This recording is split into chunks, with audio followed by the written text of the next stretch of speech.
Hey, everybody, it's Scott Steen with winnersandwhiners.com coming to you with the Hump Day. I love doing it. Version of today in sports betting. It is Wonderful Wednesday, everybody, and we have an exciting slate of stuff to talk about. We've got NASCAR racing tonight. So, we've been pretty hot on the old NASCAR. We'll see if that holds true tonight at Martinsville. And, of course, to help me break down all the stuff we're going to break down tonight, we're going to talk a little soccer, maybe even talk a little golf. We don't have a ton of golf plays, but we do have a couple of our favorites that really seem juicy. So we're going to talk about those too. And who better to talk about it with than my old buddy up there in New York? He is Scott Reichel. Scotty, happy Wednesday. How are you today, my friend? Doing pretty well. Had a pretty eventful day yesterday, just going through everything that happened. A lot of fun. I actually got really lucky on some aspects. Just to break down my afternoon, I started my day with my first boxing bet since the Mayweather-McGregor fight. And I had the over in the main event at plus 130, over 5.5 rounds. I won by 1 second. Nice. The person got knocked out with 129 left in the round. And there's 3-minute round. So I won a plus 130 by 1 second. Then I entered a poker satellite tournament for $11 for a $265 tournament ticket. I won that. And then I helped celebrate my friend's birthday, digitally, of course, social distancing and all, through Zoom. So, yeah, I had a pretty busy day yesterday. But, it all worked out pretty well. I think it's nice to, of course, people will always remember the bad beats they take instead of the lucky wins they get. Yes, sir. Winning a boxing fight by 1 second is definitely a new level of a lucky win, bad beat for the underbetter. So I was on the right side of that, and it was all skill, and there's a reason I easily handicapped that extra 1 second. So how much would that have sucked to push? Truth is, every time I watch a UFC fight or whatever, I always forget you can push. The odds of you pushing are probably 1 in 60? Yeah, I mean, well, it's not even because that's for seconds. So I know. But I mean, if you break it down and you basically say the odds of getting knocked out and every second are the same, and you have 15. I mean, I'm not even going to do the math. It's a huge plus. You're probably plus 100,000 or more. It's almost impossible. But yeah, it worked out pretty well for me. But there it is. So plus 130. I mean, I can't say no. You've got how many seconds do you have? You have 300 seconds. You have 180 seconds per boxing round. 1,500. Okay, I was talking about UFC, but yeah. So for boxing, you have 180 seconds per round. Right. Right. So 1,800 seconds. So then you have to multiply that by how often. Yeah, it could do it. I don't have it. But yeah, it was a really bad beat for underbettors. I had the over just because Stevenson. I don't know if you watch any of the boxing fights. Did you watch any of the boxing fights? I didn't know there was boxing on. No, I didn't know. No. Truth is, most of the cards were terrible. You had about 3 first-round knockouts, a third-round knockout, a 5th-round knockout, and a decision, or 6th-round knockout and a decision. So, okay, I might have added a knockout there, but pretty much every fight ended in the span of about 10 minutes, and then you had one decision, which was a blowout. So. Yeah, it really wasn't the greatest card. Stevenson, though, the guy that they were talking about a lot is potentially being the next Mayweather, which I'm sure you're going to hear a lot of over the next couple of years. He's really good. Middleweight? No, this kid's like 130 pounds. Oh, okay. But he's so good. Defensively speaking, statistically, he's actually better than Mayweather, according to stats. Wow. The guy, according to some stat, I think my dad told me about it, ESPN was talking about it, going into the fight, you know what percentage of jabs Stevenson's opponents have landed on him during his first 12 career fights? 11. 9. How the hell do you dodge 91% of jabs being thrown at you? How does that make any sense? Good defense. Correct. So defensively speaking, he's one of the best defensive boxers people are claiming all time, and he's only 22 years old. Nice. So he's probably going to run the whatever weight class he chooses when he gets older. But he looked really good. I'll give it to him. This guy's. I'd rather be known for having a great defense than a fantastic chin. He modeled his game after Mayweather and Pernell Whitaker. So he has a full defensive arsenal he's going to be champion at some point. Watching him fight once against a lesser opponent, I'll admit it. He's really good. He's going to be champion at some point. I'll keep an eye on that. All right, very good. All right, so hey, let's talk a little soccer, Scott. We've got big news. Bundesliga started a couple weeks ago, and we've got another league joining the party this week, and that is La Liga over there in España. So yeah, we've got everything's kind of slowly but surely opening up. We have and then next week is the English Premier League coming back, as well as Serie A, right? Yes. Well, Serie A is coming back this week as well. However, you have the start of a tournament happening, so they're not going to immediately dive back into full domestic league play. I believe it's the Coppa Italia that they're going to be resuming, Sure. and Juventus is playing against Milan in that one. So, yeah, in terms of actual regular season play, that's actually going to be starting on, I believe, let me just confirm about this. No, you have the Coppa Italia also on Saturday, so I'm pretty sure the domestic stuff for Italy is going to be starting next week. But you do have a tournament being played. Okay. All right. Very good. What are they playing? The Copacabana? The Coppa Italia, but I'll tell you what, the Copacabana sounds pretty good. At the Copacabana. All right, Scott. So tell us how we had Valdez on last week, and we tried to have Valdez on again this week. He's at the beach in Spain. I mean, when you introduced him last week, we knew that he was a huge beach guy, and apparently he had a Corona. He found his beach, and he's not able to make it today. So part of me hates him quite a bit. He for not being here, or for having better things to do. No, for the life that he leads. Of course, I'm not. Okay. No, I'm not jealous because he doesn't have to do the show today. Yeah. I'm jealous because he's got he just travels. He travels all over Europe, and every time I see a picture, he's like on the beach with a beer. There is a chance that maybe you could become the next Guy Fieri and just go around to different restaurants around the country and just see what happens. I could do that. So maybe you can make something happen. Okay, well, I'll get right on that, my friend. All right. So first of all, how'd you do last week with your Bundesliga picks? I did decently. I went 2-2, but I ended up making 0.68 units. So all right, nothing resounding, but I mean it's better to be in the green than in the red. So if you can pick up 0.7 units for every 4 bets you make, you'll be fine. Yeah, there's nothing wrong with that at all, my friend. I mean, for individual plays, I won the Wednesday one in the midweek of Frankfurt Bremen. I won the over there. Bayern to win and both teams to score. They won 5-2. I mean, that was a goal fest. It was a lot of goals. I had Borussia to win and both teams to score. They won 1-0. So Borussia's defense suddenly, after a couple of inconsistent performances, looked phenomenal. And I also had Leipzig awarded a pen at plus 225 for half a unit. I went for a little value there. Valdez and I thought that they would beat Paderborn roughly 5-0, 4-0, and they ended up tying 1-1.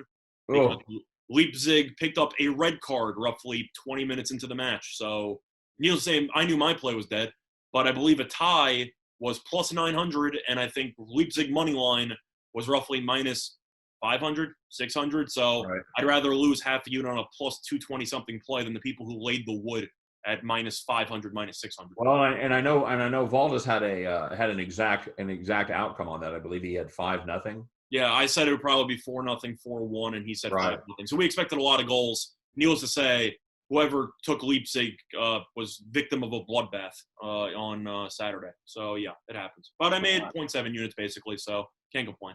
Okay, all right, good enough. So what have you got? What have you got cooked up for us this week? I know that Leipzig plays again on Friday. Any interest there in their match against Hoffenheim? The truth is no. Hoffenheim also had a disappointing tie against Fortuna in their last game, but they also had a red card, which was pretty impressive because I'm pretty sure they trailed twice in that game, down a man, and they still tied, which is just a testament to how bad Fortuna is and why Fortuna is probably going to get relegated. In terms of the actual matchup, Leipzig's clearly the better team, and they should win.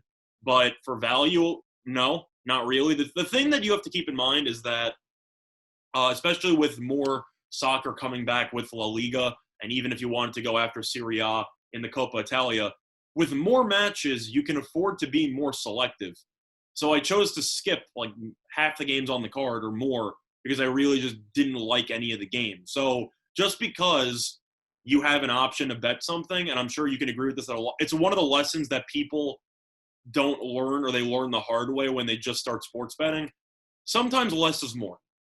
Absolutely. Yeah, we've talked about that before, about sometimes you win money by bets you didn't make, Correct. No question about that. And I'm always that's one of the hardest parts of this job is, and I'm sure you would agree with that, is putting out the volume of picks that we put out every day. Because in most days where I'm doing the deep three, I'm putting out 5 or 6 picks, Mm. the deep three and the premium picks. And it is hard because you generally want to concentrate. You want your bets to be more like a rifle as opposed to a shotgun. Yeah. You want very high powered, limited number of bets. So that's. I mean, for my videos, I was always giving out 1 pick, so that was kind of the approach. I agree. So yeah, that was definitely in real life and it's certainly where I would put the majority of my money. I always bet. I made a promise to my viewers that I'd always bet what I played. But yeah, there's definitely picks that I liked more than others. No question about it. Mm-hmm. So, I'm a big fan of not just putting out a pick on every game. It is difficult to hit any handicapper in any sport to hit every game. Yeah, I mean that's also for a straight bet. If you even compare with parlays, which a lot of sharp bettors tell you parlays are pretty much a surefire way to lose money long term. Absolutely. But in reality, it's the equivalent of going, well, if I already have a 2-pick parlay, why don't I just make it a 3-pick parlay? It's like, no, because your odds of winning drop dramatically. It's not worth it. Like, people don't fully realize that. They're so distracted by the what if I win as opposed to the majority of the time in the percentage that you increase your odds of losing. Yeah, playing a 2-team parlay, you're roughly paying the same amount of juice. You're paying a little bit more. Usually you get half a unit. You get like roughly, and in comparison to minus 110 lines. So if you bet like $20 on each, you're making roughly okay. I'm trying. You basically make an extra like half unit. Well, you got to look at the juice you're paying. All right. So if I'm assuming minus 110 for the sake of this. Okay. So if you're playing a 2-team parlay, you look at 1/2 times 1/2. So your true odds should pay you. You should be paying you 3-1, right? Basically, yeah. So you're getting 2.7 to 1. So you're really paying about, without doing it, around 13% juice. So your number is more like it's going to be like minus 130, minus 132, 133. I'd have to do the exact math. That's just in my head. Yeah, I think my math was completely off on that because I forgot to factor something else in. But yeah, what you just said is definitely right. But then when you get to play a 3-teamer, you've got 1/2 times 1/2 times 1/2, which is going to be, should pay you 7-1. But in reality, 3-teamer is paying you what, 5-1, right? Usually depends. Usually around 6-1. And you get 6-1 these days. It used to be 5-1 when I was actually playing parlays. I believe it's 6-1. So okay, you're getting paid 6-1. It should be 7-1. So now you're looking at a percentage that's much more substantial. And correct. And it gets worse the further you go. So that's, if you want to know what a true parlay should pay. If you remember your basic fractions from the 3rd grade. Truth is, you could honestly search up a parlay calculator online. They're easy to find. You can easily just search it up, enter in your odds, and it'll tell you what you should be getting paid. What you should pay, show you true odds? It shows you true odds, so it tells you what you should be getting paid. So therefore, you can compare it to your book and find out if you're getting schemed or not. You mean if you play an actual parlay? Yes. No, but I'm saying or if you're considering playing a parlay. That's a separate even aspect. Some people who are betting might use a bookie or some random site. And some of these sites, even though you want to believe that they're going to give you fair odds, they won't. And you can potentially get screwed over if you aren't too careful. That's another reason why 3-teamers aren't ideal most of the time, because some sites might take a little cut of your payment and you won't even realize unless you are an experienced bettor. Right. Well, and now having said that, if you're going to play a teaser, if you're going to play a 2-team teaser, you just play a 3-team teaser. It's the opposite when you're playing teasers. Mm. So the math works better playing it as a 3-teamer than it as a 2-teamer. So Yeah, I mean, one of these days, I would still love to do a gambling, just advice or breakdown type of show thing. So I would actually love to do that with you in the future. We can see how that works out. I think we are going to do that. We have talked with that about with the powers that be, and yeah, I would love to put together a series on doing some deep dives into sports betting. So with that being said, hey, let's take a look at Bundesliga. All right, I know we're drifting, buddy. Let's although seriously, it's the gambling podcast, so we could or the video, so we could certainly talk to gambling. But I know we got some people looking for some Bundesliga picks. We just had the one game there on Friday. You're not digging that one, so now let's dive into that Saturday schedule. Tell me what you like there, Scott, and I'll tell you that was something that I've taken a look at. Okay, so I have 2 games that I'm looking at on Bundesliga for Saturday. The first game, I already alluded to it before, and how Hoffenheim was still able to tie, even though they were down a man for the majority of the match against Fortuna. And for that reason, I will be taking Borussia Dortmund to beat Fortuna, and I like Borussia halftime and full-time, which is available at plus 105 on Fox Bet. In other words, they don't have to win each individual half. They just have to be leading by the end of the first half and the end of the second half. And that is available at plus 105. Isn't that contradicting what you just said? What I'm saying is that the way that it works is that you don't have – so, for example, if you're up 1-0 at halftime, yeah, you don't need to score again in the second half. You just need to keep your lead. So you don't have to outscore them in each individual half. As long as you have the lead in the first half and the second half, then the clock doesn't restart. That's okay. All right. Yeah. So in other words, if your team is up early in the first half, 1-0, you literally can root for no goals and you still win. Okay. All right. So that's the difference there. But I like it at plus 105. A couple reasons why. That's on Fox Bet. Fortuna is 16th in the Bundesliga, and they're in danger of being relegated. They're terrible. Borussia is currently in second. Are they going to catch Bayern Munich in first? Not even close. But they still want to maintain a pretty solid spot, potentially stay in second.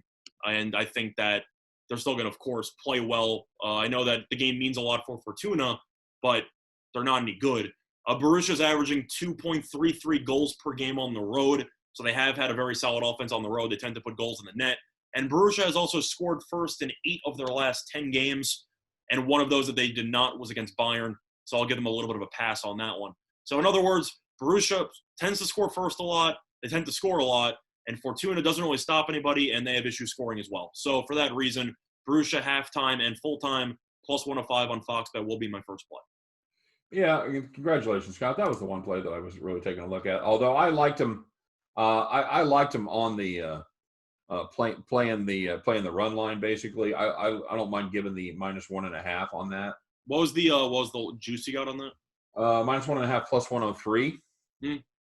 So and it basically comes down to what you're saying. The Fortuna just dreadful defense, giving up exactly 2 goals per game. Against this young Dortmund team that they'll run you to death, man. They'll put. They also just won by shutout in their last game. So they defensively they looked really good against Bertha, and I wouldn't be surprised to see them kind of keep that defensive mindset potentially in the future, especially against a Fortuna team that, since they're lacking talent, I'm assuming they're not going to be able to create as many scoring chances as they hope. Yeah, this is a Dortmund team that gives up just over 1 goal per game. And that's, when facing the entire league, I think your numbers are going to be much better facing a likely relegated team like Fortuna. And they are going to have to they're going to have to pedal fast not to get relegated. Like you said, they've got 3 points. They're 3 points behind Mainz, but I think there's a lot of difference between those two teams. So I like that the same game that you do. I'm going to take a little different spin though. I don't hate your play at all. As they get going there in the first half and win in the second half. So both of us are on Dortmund. Very, very, very, very big there. So give me your next pick on Saturday, Scott. All right, so I'm going to stick to Bundesliga. This is going to be my second play. I actually won on this play last week, and I'm going to go back to the well. It's going to be Bayern Munich to win and both teams to score as they end up taking on Borussia Mönchengladbach. And that is available at plus 138 on Fox Bet. Couple reasons why I like this. First of all, Each of the last 6 meetings have had at least 3 goals. So there tends to be a lot of goals between these two teams. Bayern has won 11 straight games. They've been absolutely rolling. They're the best team in the league by far. Everybody knows that. Even if you don't follow soccer, I'm sure you've heard Bayern Munich tends to dominate in this league. Right. And both teams have also scored in 5 of the last 6 meetings as well. And it also was, so both teams, when they meet up, tend to score a lot. 5 of the last 6 for both teams scoring is definitely a solid ratio there. And both teams have scored in 8 of Borussia Mönchengladbach's last 10 games. So for that reason, I gave it out over last weekend when I had Bayern and both teams to score in their matchup against Bayer Leverkusen. They won 5-2. They destroyed them, or it was 4-2, either or. Bayern scored a ton of goals. They gave up a goal or two. Borussia just got shut out 1-0 against Freiburg last week, and I think Bayern should score a couple goals here and there. I think Borussia should get 1 into the net minimum because they are still a very offensively geared team. I think Bayern wins this game 3-1. So for that reason, I'll take Bayern to win and both teams to score at plus 138 on Fox Bet. You know, I'm tempted to get reeled in there. I feel like it's a sucker bet. I'm tempted to take Borussia plus 1.5 at minus 110, but I just don't know that I have the confidence in their offense that you do. They do play pretty good defense. I'm just not sure that I have the confidence. And you called it 3-1, and that sounds suspiciously close to how it's probably going to go. I'm not sure I have the suspiciously close, as in you think that's what could end up happening, or yeah. I think that 1.5 is a sucker bet. I took a long look at it for Mönchengladbach. I'll try not to say them that way. Mönchengladbach. Mönchengladbach. What? Yeah, Borussia. Well, but there's 2 Borussias. So I know, but we already talked about the first one. So I know. So yeah, I'm tempted. I was tempted by that, but I think at the end of the day, I'm going to pass. I think I'm just going to play the one game. The question I have for you in soccer, because you could also draw, are you ever really going to bet against a team that's won 11 straight games? I don't know if you can. That's the problem. No, I mean Bayern's just a well-oiled machine at this point. They just destroy everything they touch. It's a bloodbath. It's a bloodbath every time they play. If it was plus 0.5, I would consider it. But plus 1.5, even with a quality opponent, I think there is such a big cap. Just from watching and playing a little catch up here in the Bundesliga. Now, obviously not a Bundesliga expert, but yeah, like you said, everybody knows Bayern. They're just the class of the team. They're 7 points clear of Dortmund for the lead in that league, and they've scored 9 more goals than anybody else in the league. And what's really troubling to me, they set the all-time record. They set the all-time record in how many games has they've averaged exactly 3 goals a game. They've scored 90 goals in 30 games. Yeah, so they set the all-time record for the most goals in the first 30 games of a Bundesliga season. They have the all-time record. They've scored 33 more goals than Yeah. Borussia. Yeah. Well, good save. No, but Borussia still has a good offense, but their defense is underwhelming. I mean, the way that I see it is this game is probably going to end somewhere in the realm of 2-1, 3-1. So I think both teams will score, but I think you can agree Bayern should have a ton of scoring chances for the Yeah, that's the thing. It's just how many shots on goal are they going to get and how many of them go in. So they're going to get a lot of shots on goal. So then it really just comes to how many of them are going to go in. I don't think I want to put I'll take the plus price there. Yeah, I'm not putting my eggs in that basket. I like that. All right, so what else you got? So that's all I have for Bundesliga. I was looking at a couple other matches, wasn't a fan of. Bremen and Paderborn, not really interested. Truth is, Bremen looked awful last week. And Paderborn, they tied with Leipzig on a red card that helped them out, but tie with Leipzig, that's a decent confidence booster, I guess. You think Paderborn's coming on, buddy, you think?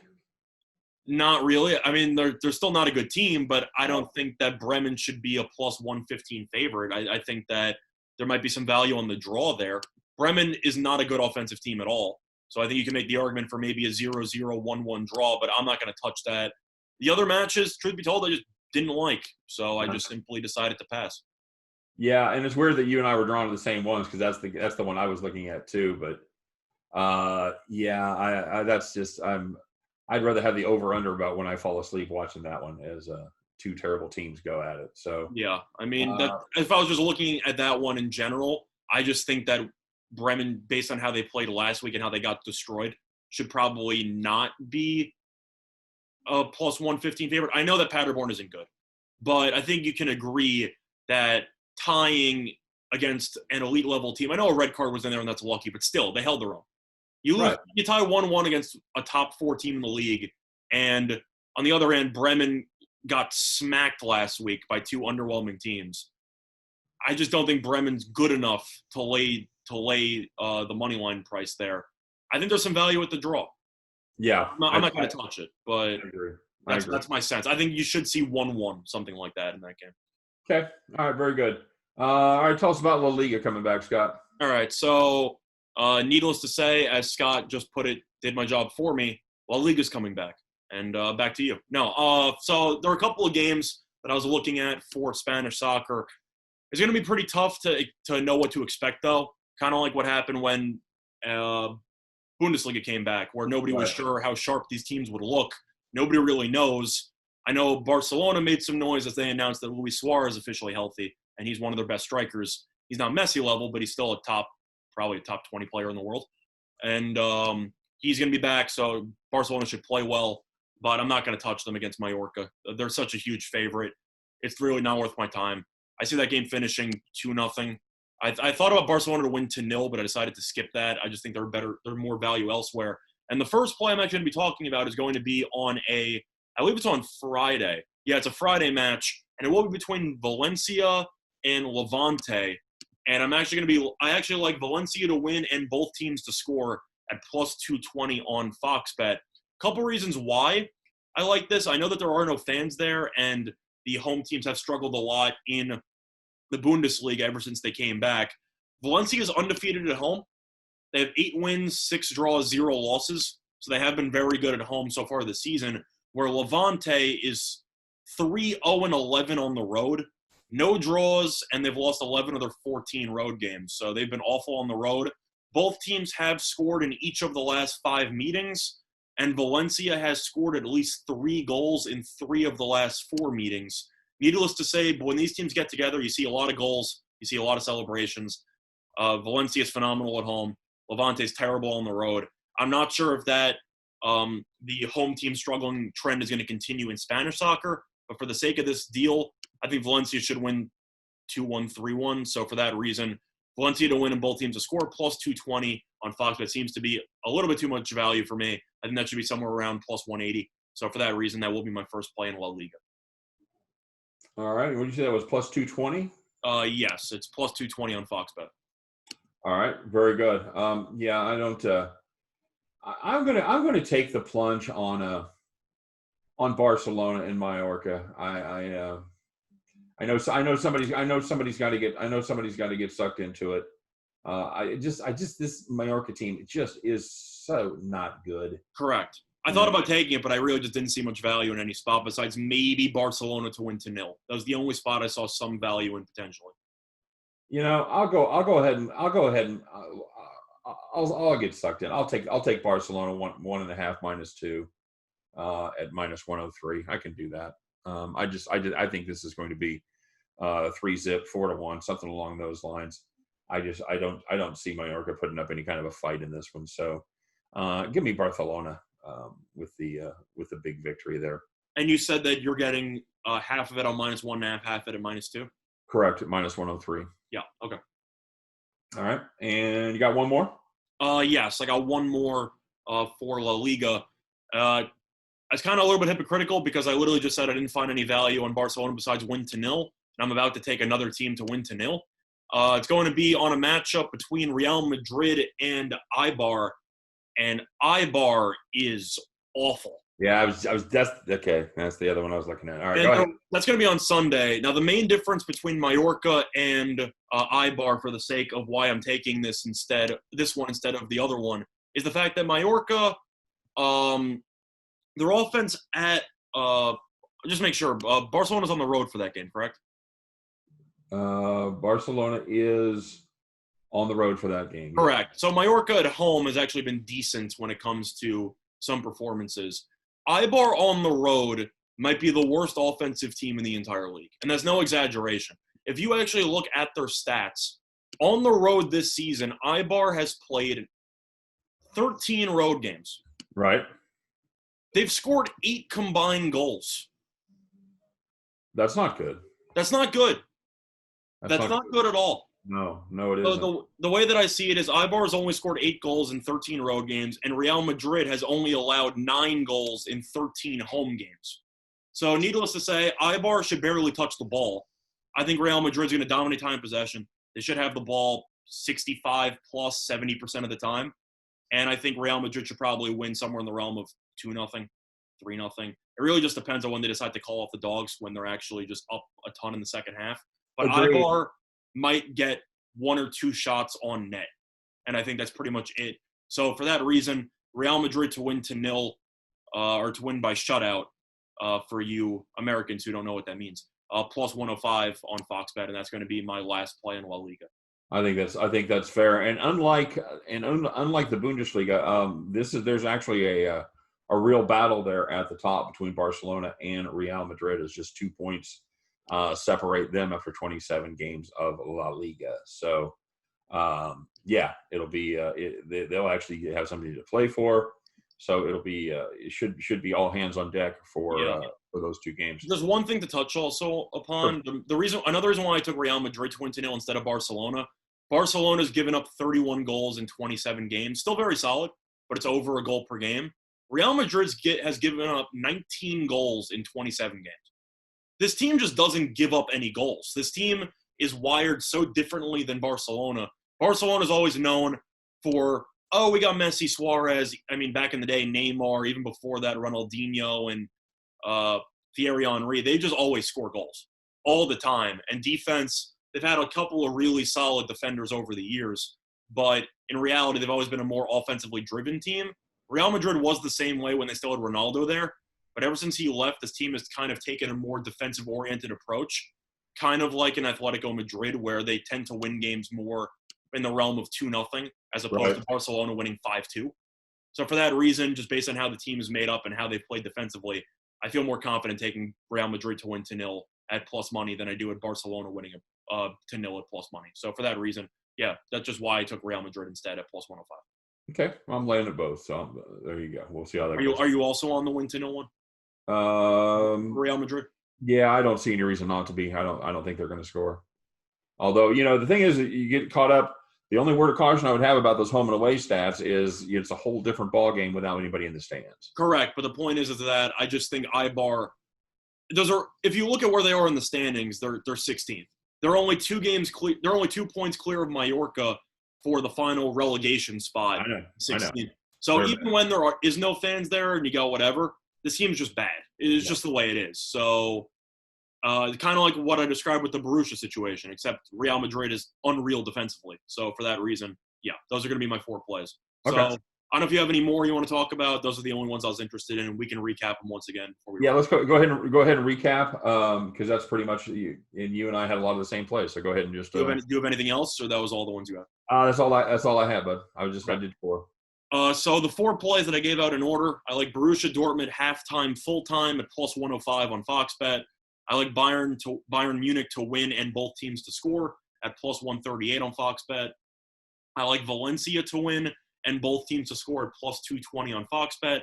And I also like Real Madrid to win 2-0 at plus 105 on Fox Bet. All right. Very good, man.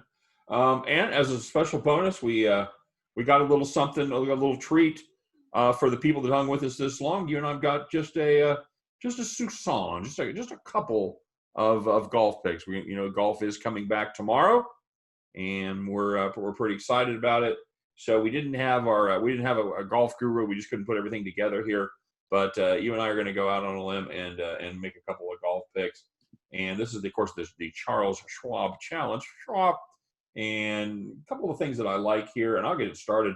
I've got a prop bet here, Scott.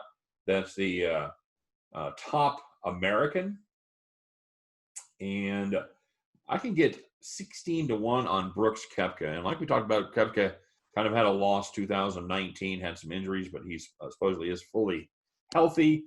And I think when fully healthy, he is easily a top 5 golfer in the world. I like Koepka here to make a triumphant return. I'll put a little sprinkle on that at 16-1. That definitely has my attention. What gets you going, Scott? So I was diving a little bit in depth on some matchup props as well as some just placings for value. And there's one golfer in particular who has been struggling lately, but he's been very solid here historically. And I feel like that definitely is a good sign, especially off the long layoff. You don't really know what to expect from any golfer because they haven't been seen publicly in months. Right. So I feel like experience is going to play a huge factor on this course because some of it might just be knowing exactly which holes to target to be aggressive on and which holes to lay up, which I think will be a huge factor.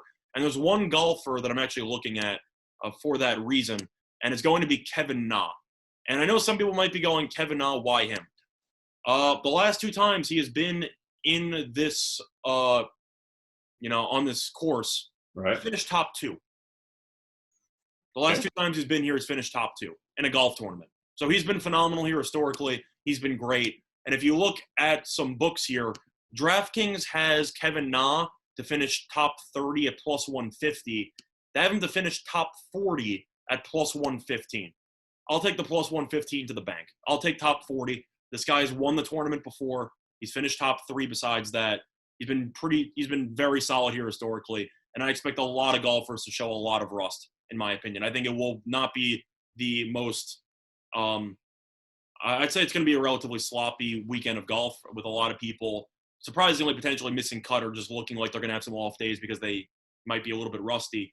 I think Na should be in a good position to finish in the top 40. So Na, top 40 at plus 115 on DraftKings seems to be a very solid play for value. So that's my thoughts on that. All right. Very, very good. And he's in a group. They've got him grouped together with Gary Woodland and Phil Mickelson. He's plus 155 to win his group.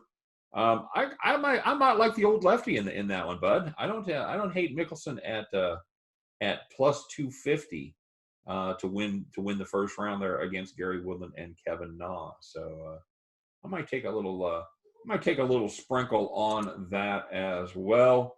Well, Mickelson looked good in the match challenge with Tiger. But I'm probably going to pass because I know Gary Woodland's been a very, very boomer bust guy. Either he wins a major or he barely makes the cut. He's been kind of one of the two. Right. I still like Woodland as a golfer. I still think he's talented, and I'm probably going to pass on that group, but I definitely understand where you're coming from there. All right, very good. I don't have a ton. I don't have a lot of other golf picks. That was just the one there I really like. I'm a big Koepka fan. You and I talked about that off the air. You are too, and I'm really rooting for him to come back. And all indication seems to be that he is healthy. And I think when healthy, like I said, he is one of the top golfers in the world.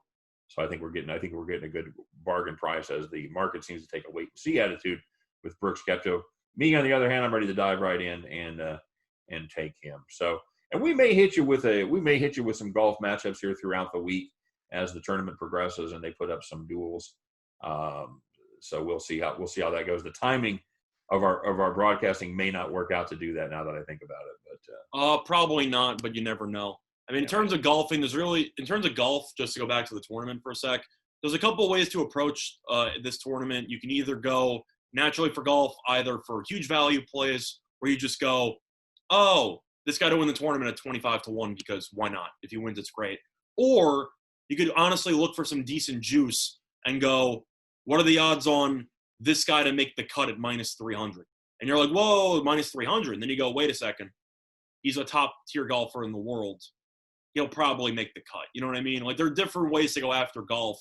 And I feel like that is definitely an approach you could make where Koepka to make the cut at minus 305. I feel like they're just kind of handing you money. Well, see, and I've got better than that. I've got Koepka to make the cut at minus 230. I'm going to take that. So I would play that all day long. I'm going to take that also. So I'm going to add that. And there's one value prop, as I just talked about. I'm going to go against my word there. There's one prop on DraftKings that I actually do like for a very, very small amount, but I'm still going to take it. It's the winner to bogey the 72nd hole. And that is available at plus 800 on DraftKings. Couple reasons why I like this prop. First of all, needless to say, people tend to play it safe when they're up by a couple shots. They're not afraid of 2-putting or even 3-putting on the green when they know they're going to win. So right. You have that. And plus, as you also know, they have so many golfers on the course that some people start in the front 9, some people start on the back 9, and then you work your way from there, right? The 9th hole on this course is actually insane. in terms of difficulty. You Right. have multiple bunkers. It's an insane hole. And the bogey percentage on the ninth hole is actually pretty high. So for that reason, you have a decent chance of maybe perhaps somebody going on a run who's starting on the front nine, or starting on the back nine, I should say, and then their final hole will be the ninth hole, which is arguably the hardest hole in the course. See, the problem with that, Scott, is I don't think once they have the cut, I don't think anybody's going to be starting on the back nine. The truth is that you might. I don't really. Truth is, it really depends on what the cut line even is. I don't know how many people are going to be in the field at that point, but you never know. The only thing I know is that even with the 18th hole, which is I'd say a mediocre hole in terms of difficulty, you still might have somebody lay up every now and then just because of the fact that, I'm up by 3 shots, I can just lay it up. Absolutely. Whatever. Yeah. But if there is a slim chance that you also might get a shot for the winner to be starting on the back nine, despite how improbable it might be, they're probably going to bogey the ninth hole. So you get yourself a decent deal. Plus 800, I think that's worth a sprinkle for 0.2 units. Yeah, I like that's solid. Of course the scenario that looks for a big gap, most likely, as they lay up and play it safe. The problem that you have there is obviously if it's a competitive tournament coming down to that last hole, then your chances of the winner bogeying certainly go It's down. plus 800 anyways. You're not betting it to expect it to win. You're just taking it for value. You're right. Very good. All right, there you go, guys. So that's a couple of golf plays that we Scott and I like. We're excited, man. Scott, you got NASCAR tonight. You got golf starting tomorrow. We've got the UFC on Saturday night. We got another NASCAR race on Sunday. For those of you that like the grappling, we got WWE on Sunday night. So yeah, Scott, it ain't baseball and basketball, but we're getting by. We're doing what we can. We're making a little money, and we're making a little money for our viewers. So there you go. Yeah, well put. Overall, just for golf, just to briefly just break down my units there. I'm putting 1 unit on not top 40. I'm putting to win 1 unit on Koepka to make the cut at minus 235, you said? Yes. And I'm also going to be taking the bogey 18th hole for 0.2 units. Okay, very good. All right, guys. Well, that's going to bring it to a close here on Hump Day version of Today in Sports Betting. And as always, I hope you guys have had some fun. Maybe learned a little something, picked up a couple tidbits as Scott and I span the globe for spanning the globe for value. That should be the name of the show, Scott. Spanning the globe for value. That's what we're doing here today. So very good. Appreciate you being here. Nice that I know you and your buddy made up a little drinking game there for his birthday. So it's nice that you could rally and be in great shape for the show. The true professional that you are, I am impressed. Thank you very much. Yep. We discovered it a couple days ago. He turned 23. And you want me to just spill the beans on it? Yeah, go ahead. Because you'll be doing it again this weekend, right? Probably. Basically, the way that it works is that you have a couple of betting sites, BetOnline, for example, and they're showing simulation UFC fights. So you get to see the computer play against the computer and whatever. And we both back fighters. We alternate picks between fights. You take drinks for knockdowns, for wins, and yeah, we turned a video game UFC fight and a full 2-hour card into a drinking fest, which was a very entertaining time. So yeah, we discovered something that I kind of wish we didn't discover, and it's probably going to lead to some other experiences down the road. So hopefully it works out. And he started off drinking tequila, folks, and finished up with vodka. But when the bottle's empty, you got to go elsewhere. I mean, it is what it is, man. You gotta make do. Oh man, do I miss being 23? Oh well, my God, better you than me, my friend. Congratulations, well done. And yeah, then he bounces back the next day. He's fine. If I did that, it would take me. I'd be hungover for 3 days. The secret for a hangover cure is a very hot shower the following morning. I don't hate that. That's not bad advice at all.